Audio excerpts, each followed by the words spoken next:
Hey, thanks for joining me once again. I'm really excited on this one. Some of my favorite books that I've done.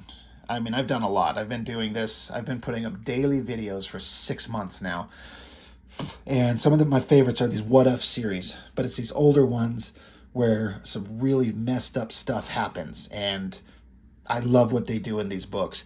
And I think this is the last one out of these old ones that I had read when I was much younger where the story was just shocking to me. You know, there was the shocking one that I reference often, the what if X-Men Lost Inferno, where everyone got slaughtered and killed and Wolverine's eating human babies, and they had to get the Phoenix Force to basically wipe out everything on planet Earth to get rid of the demon possessions that were taking over the planet, and just reset it to a neutral state. So humanity survived just very altered. There was what if Wolverine was Lord of the Vampires, where everyone was taken over and turned into vampires, and the heroes were doing really messed up stuff, and Punisher was being a badass.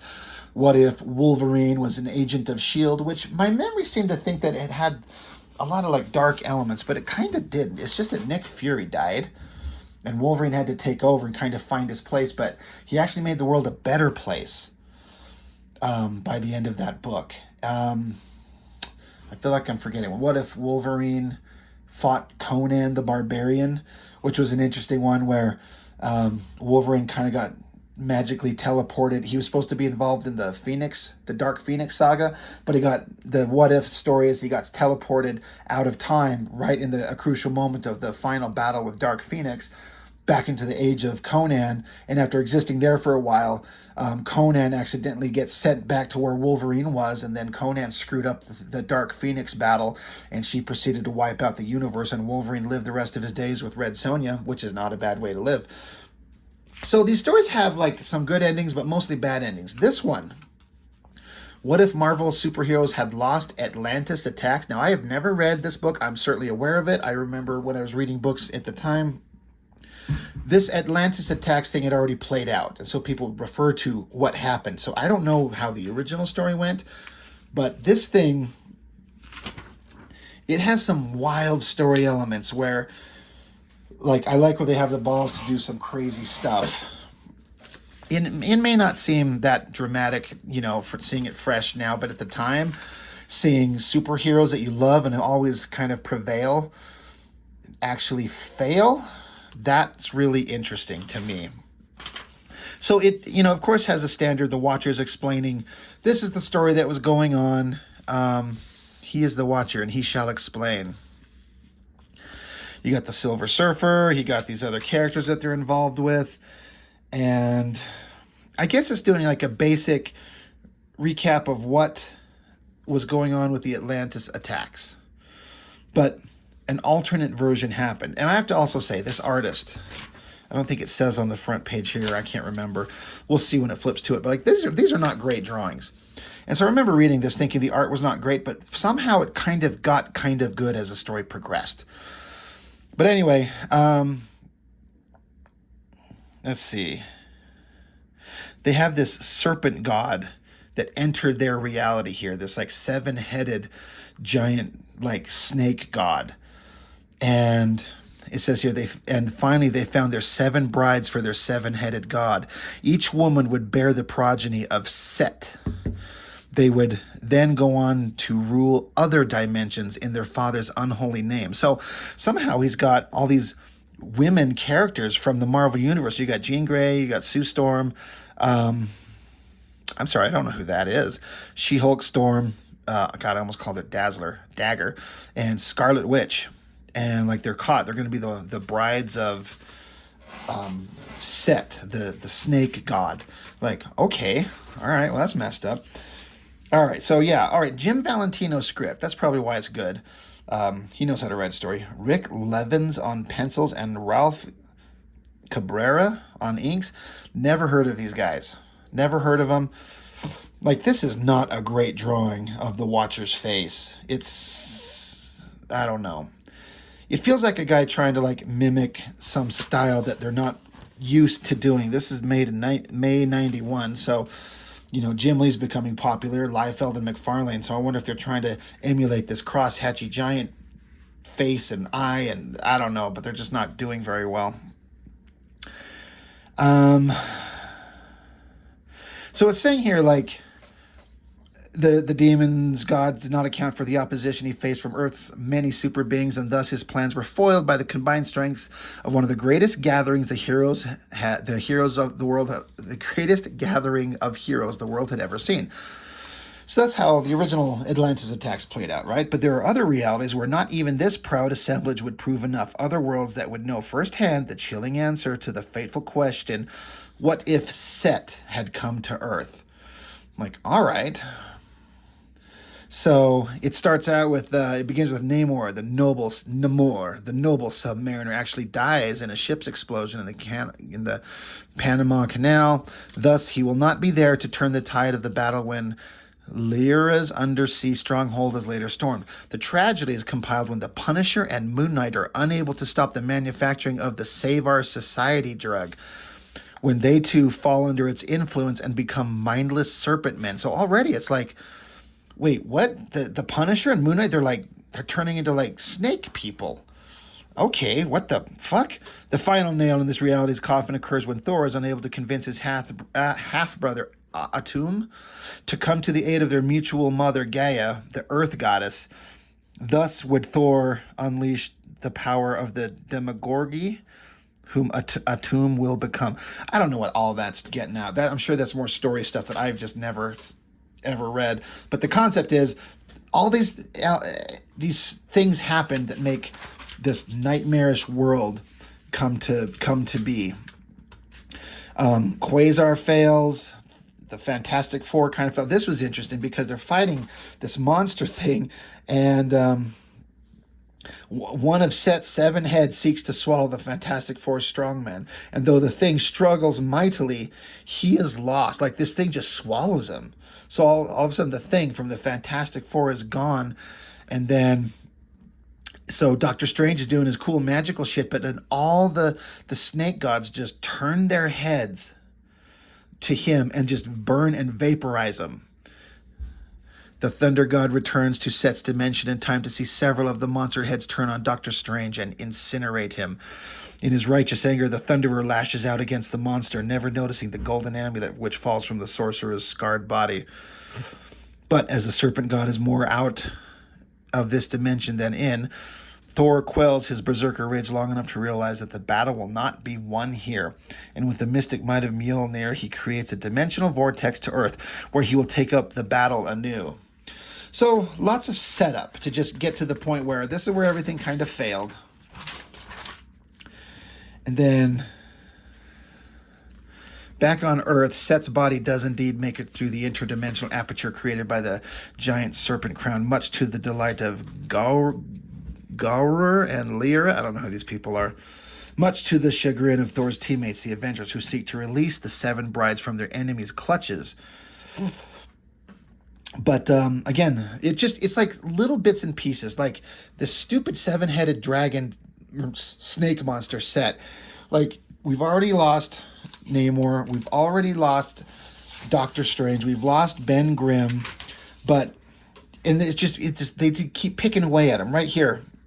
Some do survive the first onslaught, like the dragons are shooting fire, but others do not. You've got Wasp and Hank McCoy; they're vaporized, burned. Henry Pym, he sees his wife getting vaporized, he gets gobbled up.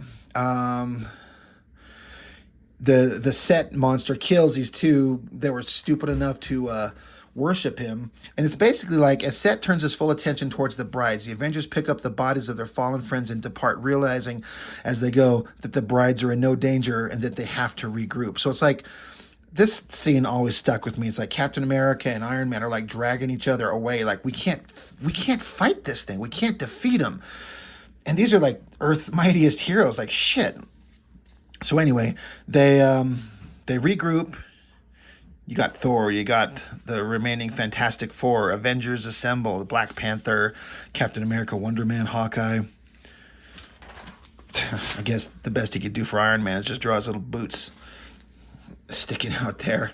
So, it's kind of like, It's just a lot of setup and a lot of explaining backstory of what's going on. But again, the heroes just lash out, and they're fighting these the Lemurian horde. Why I'm doing a poor bit of kind of explaining this, but basically they have to fight all these like faceless, mindless like warriors. They have to fight them, but they don't do very well. Even Captain America's getting stabbed in the back, and it's just the battle goes terribly.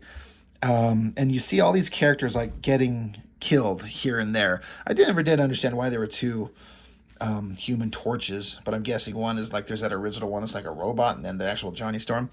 But you see Iron Man here. He got vaporized and he's falling dead. You got or what is it? What's her name? The girl with the anyway, that character. She's flying into the dragon's mouth. You see Reed Richards getting vaporized in fire. They take Thor here. Thor's the one that even Set could not destroy, so they like blast him out of the range of the battle and throw him out of the way, and he's just gone. With Earth's might, his heroes destroyed. Set's influence dominates the planet. By contaminating the world water supply, he's able to turn every man, woman, and child the world over into one of his serpentine slaves, or at least almost everyone. So, we're 11 pages in, and it's just all set up of how all these horrible things happened, and this giant snake god Set has come to Earth, and the heroes could not fight them, could not defeat him, and then by poisoning the water supply, every human almost is turned into some kind of like lizard monster. You even got Spider-Man up there. So, man, everything just went to shit real fast. So far, this is kind of like, all right, it's kind of okay, but what's the big deal? Well, it continues on. These are the last heroes and the last super beings that exist as like a resistance. So you've got Thor, you got Wolverine, of course, you got Rachel Summers, Phoenix, Doctor Doom, Grey Hulk, Sabretooth, Cloak from Cloak and Dagger, and I'm sorry, I can't remember the name of this guy that he looks like, like hippie Jesus, but it'll tell us here. But they're basically trying to figure out a way to, how do we turn the tide? Like everything is so terrible. What do we do?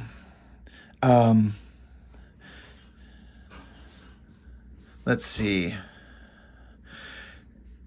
It befalls, they got this stupid, ridiculous Thor talk. Thus it befalls upon each of us, Doctor Doom, Phoenix, Wolverine, Cloak, Aquarian, whoever that is, Sabretooth, and Hulk, to stop the Elder God's insidious plan to enslave other worlds as he has done our own. And so Doom is saying on that point, I would say we all agree. We're all in agreement, Thunderer, but the only matter of debate is how do we do it? And Sabretooth, he's like, it's pretty simple. We got to kill the babes. No babes, no babies.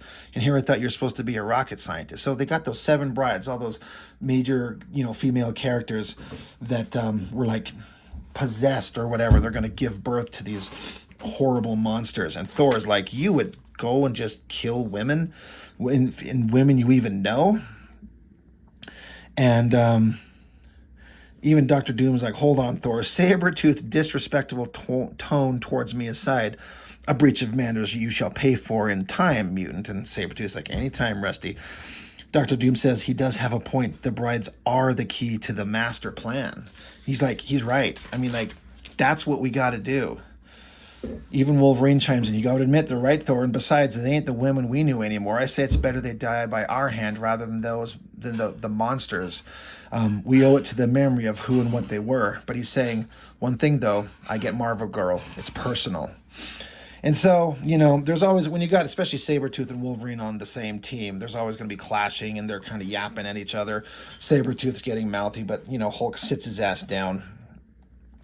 And so they're forming a plan, like, all right, we've got to do this. Cut back to Quasar in his ridiculous costume and whatever he's doing, and his bands, his energy bands on his wrist that he uses.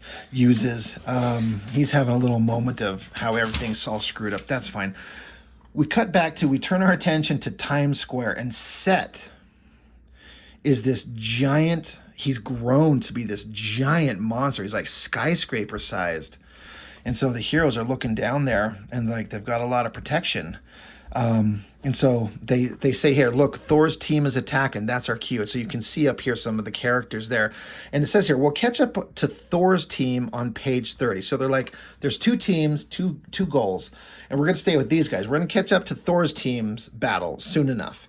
So anyway, Hulk's like, all right, let's go do our thing. So Hulk jumps down there. You got like Snake Daredevil and Snake Punisher. And Snake Punisher just starts opening up fire. He catches Sabretooth, shoots him, and, Cloak here, he's kind of freaking out, but Wolverine's like, he's fine. He's survived worse. Um, oh, yeah, I believe this is Magneto, a possessed Magneto. And so he has this Aquarian throw one of his null fields around him. I don't know what Aquarian's powers are, but it's Magneto.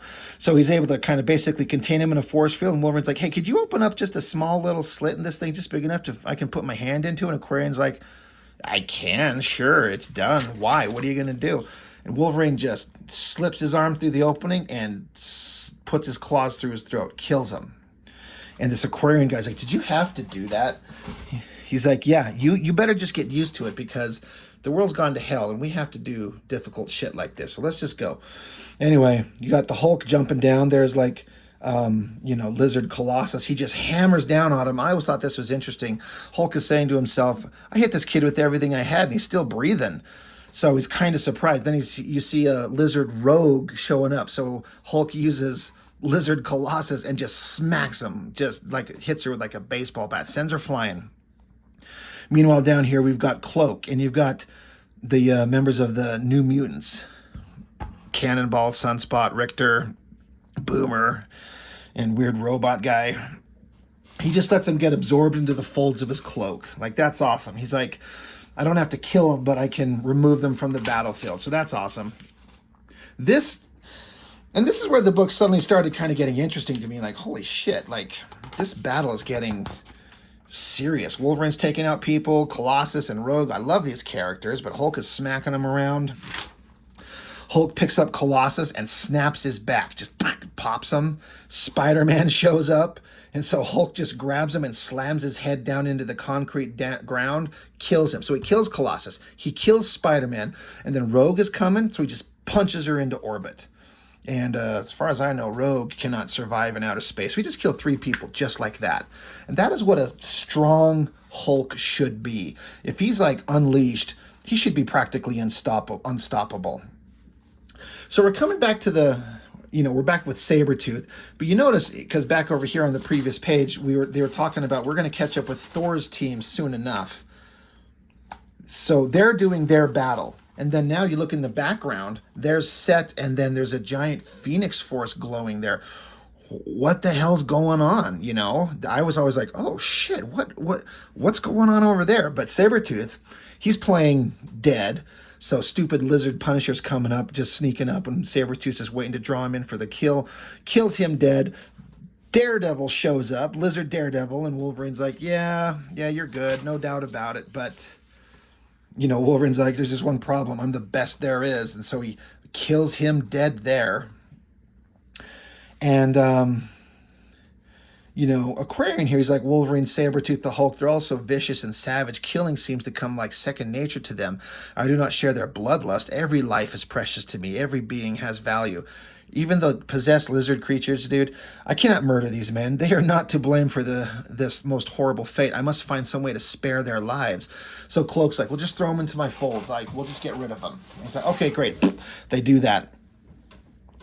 And so, the remaining surviving team, they're kind of regathering themselves. But the brides, like, they're all possessed. Oh, yeah.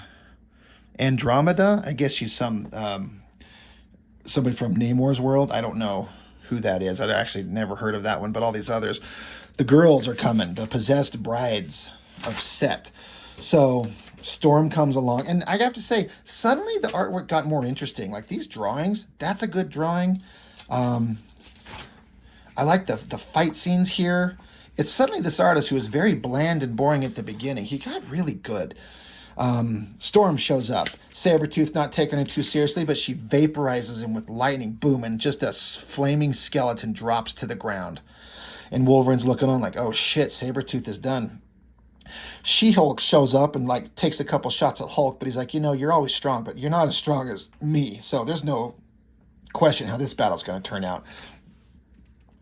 But then you got Sue Storm. She puts a force field around his head to cut off his supply of oxygen.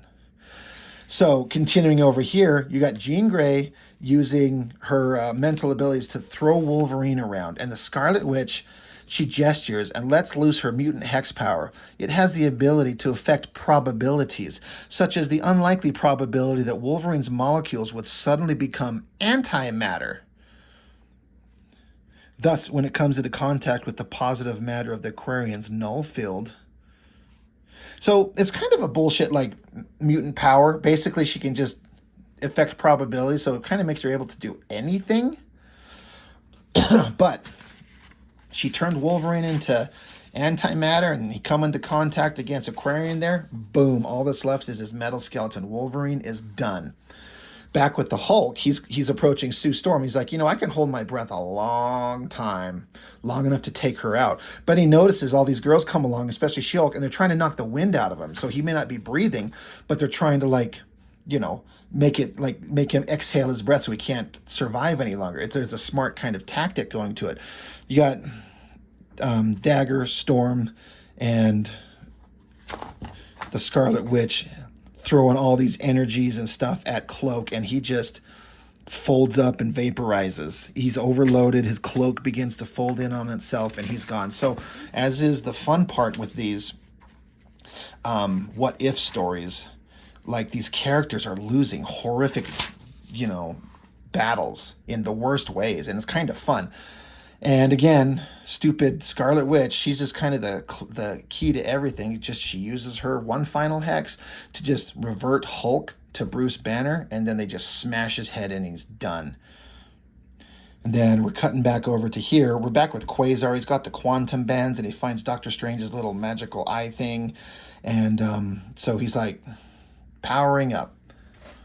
So now we go back in time a little bit. When this battle with all these guys who just lost horribly, we're going back in time to Thor's battle when they started fighting Set. So you got Doctor Doom, Phoenix, and Thor. And, Doctor Doom is saying, Phoenix, you must use your full power if we are to survive. And she said, you don't realize how powerful the entity is, the Phoenix Force. And Thor saying, look, you're not facing an Earthborn foe. This is an elder god. We have to go hardcore. Thor throws his hammer at Set, and it swallows it. It swallows his hammer. And then one of the Set's heads begins unleashing fire onto Doctor Doom. So he's got to throw up his force field. Now, I love this shot, this drawing. It's really good. This artist just had these moments where he's just nailing it. That looks really awesome. Engulfed in flame. He's like, I'm Doctor Doom. I'm awesome. My force field can protect me. And he just charges it up. He's like, but what am I thinking? Defeat is for lesser men. The force field must hold, even if I have to convert all my armament's energy to do it. It will hold. For I am Doom. Do you hear me, monster? I am Doom. And then this shot right here of him melting away. His armor is just giving away, and he's vaporizing. And Rachel Summers sees this, and she sees how they're losing, and she unleashes the Phoenix Force, which is that scene that we saw several pages ago where you're like, well, what's going on in the distance? I want to know what's going on in the battle. We see that here. Now we're seeing what happened. And that's a great shot, the city scene. And then just the 7 heads of Set. It's just so awesome to see these guys. It's kind of ominous and terrifying. It's this demon monster, this ancient god is he's bigger than skyscraper buildings. And now we're facing the Phoenix Force. It's oh my God, what's going to happen now? I'm so excited. Jesus, the Phoenix Force should win, right? I mean, it's the Phoenix Force. It solved problems in the other what-if issues, especially that what if X-Men Lost Inferno, Rachel Summers, once again, in that book, she just unleashed Phoenix and reset the world to neutral. And Thor's standing here, and he's like, he wants his hammer back. He's calling the hammer. I will have my hammer. Unconcerned with the thunder god, Set seeks to do the impossible. It seeks to consume the phoenix, growing larger and even more powerful with every passing second. So the phoenix force is being absorbed by Set. And you're like, oh shit, even the phoenix force can't stop these guys. And Rachel, she's like, I cannot fail. I have to, like, she's trying to resist. She's trying to just hold on. And Thor is calling for his hammer. Great Odin, grant thy son thy strength. Return my hammer to me. And so his hammer explodes out of the head that swallowed it, blows up the head, and it kills that head. So awesome. But it says, so powerful is the force of Mjolnir's return to its master's hand that it causes an energy feedback in both the Elder God and the half-consumed Phoenix, and sends the now powerless Rachel Summers falling to the ground, where every bone in her young body will be shattered on impact. So the Phoenix Force was losing, the resulting explosion of Thor's hammer coming back to his hand basically, shorted out the Phoenix, and it's absorbed by the monster, even though it's lost one head. This is one of the scenes that, again, I didn't know so much of the lore of some of these things, but this scene I thought was so interesting to see. I would love to see this in a movie. It's almost scary in a way. Thor's screaming, "You're a coward. You not face a mortal female, but the righteous Fury is an Asgardian born for Odin, for Asgard, for glory." And so Thor, the Thunderer, he unleashes his power, and Set just fires back, firing flame and energy that even Thor can't resist. It says that even though the son of Odin stands his ground valiantly, and even though the very heavens themselves rupture with the storm of his anger and fury, not even the mighty Thor can stand such punishment for long. And even as the immortal's skin blisters and then melts away from his bones by the searing inferno, this is the scene that I just was like, what the fuck? A giant earthen hand reaches up from the very bowels of the earth and grabs him, pulling the thunder god back down into the earth itself. Before the Elder God can react, Thor has been lost from sight, and the earth mends itself. Below ground, so it's Gaia, which I guess it says, "O Thor, my beloved one, even though I grow weak and old with Set's ascension, and though I could not save this world, which is my soul, or the mortals who once walked my fertile fields, I could not stand by and watch thee die, my son." And while Gaia, the goddess of earth, weeps for all that she has lost. So it'll continue on to the next page. But I just he's getting vaporized, but then the earth just forms a hand and pulls his body into the planet itself to save his form and seal him forever so he's not dead. I was like, what the hell is going on? That's so neat. Can you imagine seeing that in an Avengers movie? Jesus Christ. Anyway, so while she weeps for all that she has lost, she is unaware that help for her beloved planet is arriving from the stars. It's the Silver Surfer. Though I tried to convince myself that Earth was not my problem, I can see how wrong I was. So many of my former comrades, those I've called friends, are lost, gone in defense of their mother world. And still the serpent grows ever larger, large enough to be seen from space. He's like, it's going to devour this planet. I would not let my former master Galactus destroy this world, and by the stars, I will not let this monster do it either. So now Silver Surfer is on the job, prepared to face the power cosmic. So he shows up and starts blasting at Set. But even by this point, I'm like, can even the Silver Surfer, one of the most powerful characters out there, can he even do anything? This is a great drawing of him swooping in and out, blasting, taking a couple shots, and he unloads with a massive shot here and blows off another one of Set's heads. It says here, the 5 remaining heads of Set scream as one. It is a sound so loud that it triggers a fault line 3,000 miles away and causes the coast of California to tremble. So the surfer's like, the creature is weak, reeling in agony. Now must I strike its heart. So I like that he blew up ahead and the dragon screams this ungodly, terrible, horrifying scream that reverberates across the planet. So the surfer he's like, I got to take him out. But the remaining heads blast him one last time, send him flying. Off he goes. And at this moment, Quasar, he appears. And now this is where I was like, well, I don't know anything about Quasar. Who the hell is this guy? Has combined his own quantum bands with the with the uni power of Captain Universe. That's right. And behold, demon, the mystic Eye of Agamotto, the object that will end your reign of terror. So it's the Doctor Strange weapon. It opens up and swallows them both. So Set and Quasar, they absorb to go into this other dimension where they will battle for all eternity. The eye closes. The Silver Surfer brought the amulet to me when he left the planet Earth. So yeah, the last thing we saw, the Surfer got blasted away. He tried. But after these two disappeared, the Surfer picks up this amulet and delivers it to the Watcher. And he says, and here it shall remain, for it shall be kept safe. Never again will the serpent god threaten the earth. Never will he be freed. But it's saying, alas, the damage the creature wrought can never be undone. A race once so promising, once so beloved, is now and forever more lost. The race of man has become mindless serpentine slaves of a god forever removed from this reality. Slaves with no master, human no more. So he's like, basically, Earth was lost. Like he may have taken the demon and removed him to a dimension, but all the people that were killed and turned into like lizard slaves, that's just too bad. They're gone. They're lost.